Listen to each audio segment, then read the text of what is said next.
पड़ोस की महिलाएं जब नए गहने दिखाती या अपनी सास की तारीफ करती तो मालिनी अंदर ही अंदर खींच जाती। उसे ये बात खटकती कि सत्यपाल उसे हर बात में प्राथमिकता नहीं देता। वो पति को गलत नहीं समझती थी, पर उसे लगता था कि उसका अधिकार पूरा नहीं मिल रहा। शुरू में ये खटकन छोटी थी। किसी दिन वो बस मन में सोच लेती, काश सत्यपाल थोड़ा और मेरी बात मानता। दूसरे दिन वो सोचती, दूसरी औरतों के पति अपनी पत्नियों पर कितना ध्यान देते हैं, मेरा क्यों नहीं। धीरे धीरे ये सामान्य असंतोष कुछ गहरा बनने लगा। एक सुबह मालिनी आंगन में गेहूं साफ कर रही थी। पड़ोस की रमा आई और गहने खनखनाते हुए बोली, देख बहन, मेरे पति ने सावन पर नया हार दिलाया है। मालिनी ने मुस्कुराकर बधाई दी, पर उसके भीतर किसी ने हल्का सा धक्का दिया। वो सोची, मेरे पास क्या है दिखाने को, और मैं ही क्यों हमेशा समझौता करूं। उस रात सत्यपाल देर से लौटा। तेल की दिए की लौ आग की बातें सुनता, उसकी आंखों की थकान देखता, पर सत्यपाल शांति से खाना खाकर सो गया। असल में वो थका हुआ था, पर मालिनी को ये उसकी बेरुखी लगी। वो अक्सर सोचती, अगर सत्यपाल मुझे उतना महत्व दे जितना मैं चाहती हूँ तो बाकी सब ठीक हो जाएगा। इसी बीच नगर में कुछ महिलाएं तांत्रिक उपायों की बातें करने लगीं। किसी ने कहा कि एक साधुनी आई है जो सौम्य मंत्र सिखाती है, जिससे पति का मन कोमल रहता है। मालिनी ने यह बात अनसुनी नहीं की।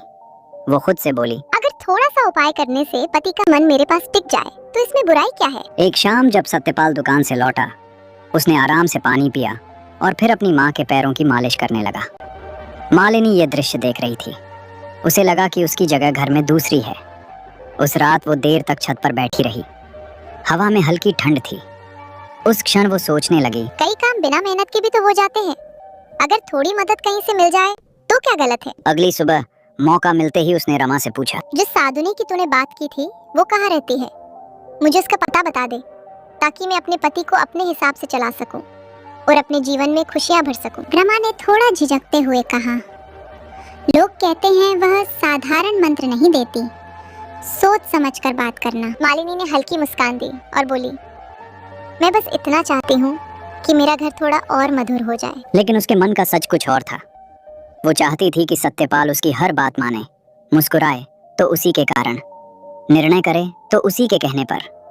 उसने उसी दोपहर एक पुरानी पगडंडी पकड़ी और नदी के किनारे पहुंची, जहां साधुनी मैं चाहती हूँ कि मेरा पति मुझे अधिक मान दे, मेरी इच्छा समझे, मेरी बात माने। साधुनी ने शांत आवाज में पूछा, तुम उसे अपने मन से चलाना चाहती हो। ये सवाल सीधा था। मालिनी ने धीरे से सिर झुका दिया, पर मन में उसने हाँ कह दिया। साधुनी ने लंबी सांस ली और बोली, पति के मन को बांधना आसान है और उसका फल भारी पड़ता है। क्या तुम परिणाम सहने को तैयार। मनुष्य की इच्छा कभी अकेली नहीं आती, उसके साथ उसकी कीमत भी आती है। याद रखना, किसी की स्वतंत्र इच्छा छीनना सबसे बड़ा दोष है। मालिनी ने सिर हिलाया। उसने साधुनी से कहा, मुझे वही सिखाइए जो मेरे उद्देश्य को पूरा कर दे। साधुनी ने आखिरी बार कहा, अगर तुम ये मार्ग चुनती हो तो फिर सिर्फ मिट्टी, फूल या दीप से नहीं चलता। इसके लिए व्यक्ति की कोई प्रिय वस्तु चाहिए, कुछ ऐसा जो उसके जीवन से जुड़ा हो, बिना उसके मन तक पहुंच नहीं होती। मालिनी ने धीरे पूछा, क्या चाहिए। साधुनी ने साफ कहा, उसके बाल, बस एक छोटा सा गुच्छा।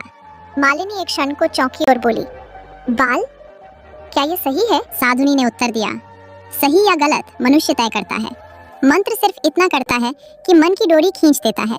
डोरी खींची तो सामने वाला चल पड़ेगा, चाहे वो चाहे या न चाहे। मालिनी खामोश हो गई। कुछ देर बाद उसने धीमे स्वर में कहा, अगर इससे मेरा घर शांत हो सकता है तो मैं बाल ले आऊंगी। साधुनी ने चेताया, ध्यान रखना, ये मार्ग सरल नहीं। पति का मन बांधना नदियों का बहाव मोड़ने जैसा है। अगर बहाव उलट गया तो इसका असर तुम पर भी पड़ेगा। मालिनी ने भीतर ही भीतर सोचा, मैं बस थोड़ी सी मदद चाहती हूँ, बस इतना कि सत्यपाल मेरी बात सुने। इसके बाद वो अपने घर वापस आती है और एक मौके के इंतजार में रहती है। उस रात मालिनी ने इंतजार किया कि सत्यपाल गहरी नींद में जाए। वो धीरे से उठी और अपने पति के पास जाकर बैठ गई। कुछ क्षण उसने उसे शांति से सोते देखा। वो धीरे से उसके सिर के पास झुकी और बालों का एक छोटा सा गुच्छा उंगलियों में खींच लिया। सत्यपाल नींद में हल्का सा करवट बदला, पर जागा नहीं। मालिनी का दिल कुछ तेज धड़क रहा था, पर वो तुरंत उठी और बाहर चली गई। अगली सुबह वो फिर साधुनी के पास पहुंची। साधुनी ने बाल देखते ही कहा, तुमने सोच समझकर ये कदम उठाया है। मालिनी ने हल्के स्वर में कहा, हाँ मैं तैयार हूँ। साधुनी ने उसे डेरे के पीछे एक छोटे खुले घेरे में बैठाया। चारों तरफ नीम की लकड़ियां रखी थीं। बीच में काला गोल सा पत्थर था जिस पर हल्दी और सिंदूर की सूखी परत जमी थी। साधुनी ने धीमी आवाज में कहा, यहाँ जो भी होगा वो सिर्फ दिखता नहीं, असर भी करता है। मालिनी साधुनी के बताए अनुसार लगातार 3 रात उसी घेरे में बैठती रही। दीपक जलाती, आंखें बंद करती और बस सत्यपाल का नाम धीरे धीरे दोहराती।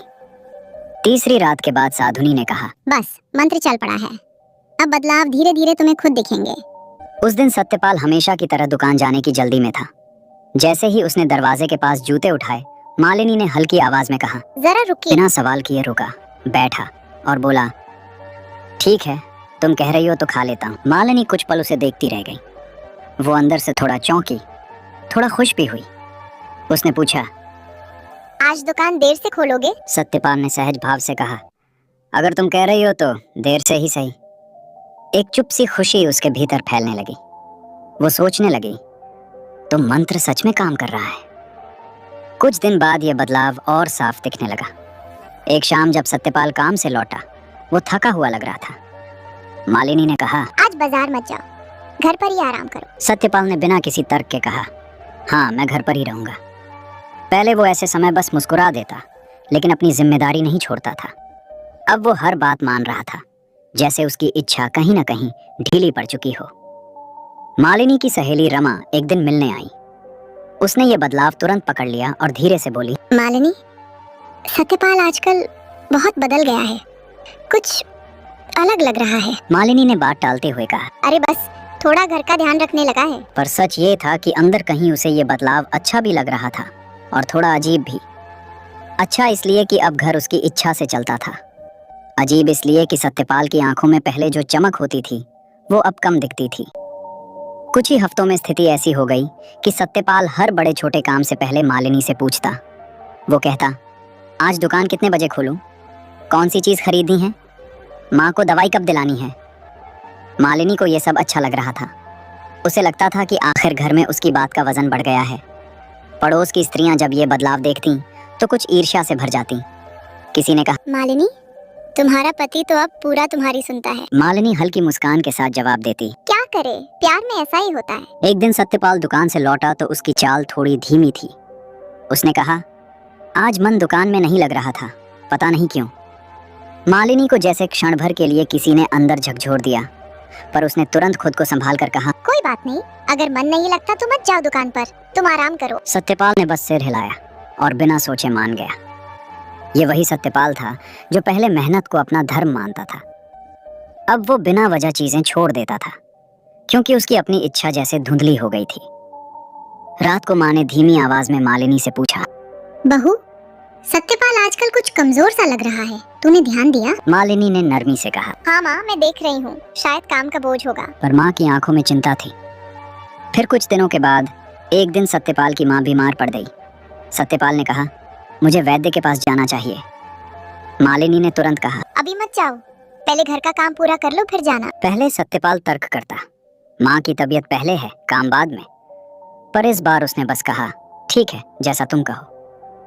मालिनी ने एक क्षण के लिए अपने भीतर एक अजीब सा गर्व महसूस किया, जैसे उसने जीत हासिल कर ली थी। उसे लगा, अब घर सचमुच मेरी मुट्ठी में है। सत्यपाल की हालत दिन प्रतिदिन बदल रही थी। जो आदमी पहले सुबह ताजगी के साथ उठकर दुकान के लिए तैयार हो जाता था, वो अब कई बार बिना कारण बिस्तर पर देर तक पड़ा रहता। मालिनी ये सब देखती थी, लेकिन उसे समझ नहीं आ रहा था कि ये बदलाव मंत्र का असर है या सिर्फ थकान। वो खुद को समझाती, सब ठीक हो जाएगा, असर बस शुरू का है, कुछ दिन में वो पहले जैसा हो जाएगा। एक दिन नगर में एक वृद्ध ऋषि आए। किसी ने बांध दी है। मालिनी पास ही खड़ी थी। ऋषि की बात मानो सीधे उसकी ओर इशारा कर रही थी। ऋषि ने आगे कहा, मनुष्य की आत्मा तब कमजोर होती है जब उसकी इच्छा उस पर से हट जाती है। यहाँ कुछ ऐसा हुआ है जैसे इसका मन अपने। उस रात सत्यपाल अचानक बेहोश होकर गिर पड़ा। मालिनी उसकी बाह पकड़कर रो पड़ी। उसके पूरे मन में भय भर गया। वो समझ चुकी थी कि यह सामान्य बीमारी नहीं, यह उसी मंत्र का असर था जिसे उसने लालसा में पकड़ा था। उसने सत्यपाल का सिर अपनी गोद में लिया और खुद से बुदबुदाई, मैंने क्या कर दिया? मुझे ऐसी शक्ति नहीं चाहिए थी, मुझे बस उसका प्यार चाहिए था, ये टोटन नहीं। उसने 2 दिन और 2 रात बिना नींद की सेवा की। हर घड़ी वो उसे पानी पिलाती, माथा सहलाती, हल्का सा झुककर कहती, तुम ठीक हो जाओ, बस एक बार मुझे देख लो। लेकिन सत्यपाल की आंखें जैसे कहीं दूर देख रही थी। उसका शरीर गर्म और कमजोर था। कई बार उसकी सांस रुकती सी लगती और मालिनी का दिल डर से कांप उठता। तीसरी रात जब सत्यपाल बिल्कुल निढाल पड़ा रहा, वो आखिर टूट गई। उसे लगा कि अगर अब सहायता नहीं ली तो वो पति को खो देगी। वो देर रात साधुनी के डेरे की ओर भागी। हवा तेज थी, ही उसने चूल्हे का पानी गर्म किया, उसमें चूर्ण घोला और सत्यपाल के सिर को सहारा देकर उसे धीरे से पिला दिया। कुछ देर तक कुछ नहीं हुआ। फिर अचानक सत्यपाल की सांस लंबी हुई, जैसे किसी ने उसके भीतर नया प्राण फूंक दिया हो। उसकी उंगलियां हिली, आंखें झपकी और उसने धीमी आवाज में कहा, मालिनी, तुम यहाँ हो। ये सुनते ही मालिनी की आंखों से आंसू बहे, लेकिन वो नहीं जानती थी कि उसकी नियति उसी क्षण से मोड़ ले चुकी है। सूरज ढलते ही अचानक मालिनी के सीने में तेज दर्द हुआ। वो हिल भी न सकी, उसकी सांस रुकी और वो वहीं गिर पड़ी। उसी क्षण उसके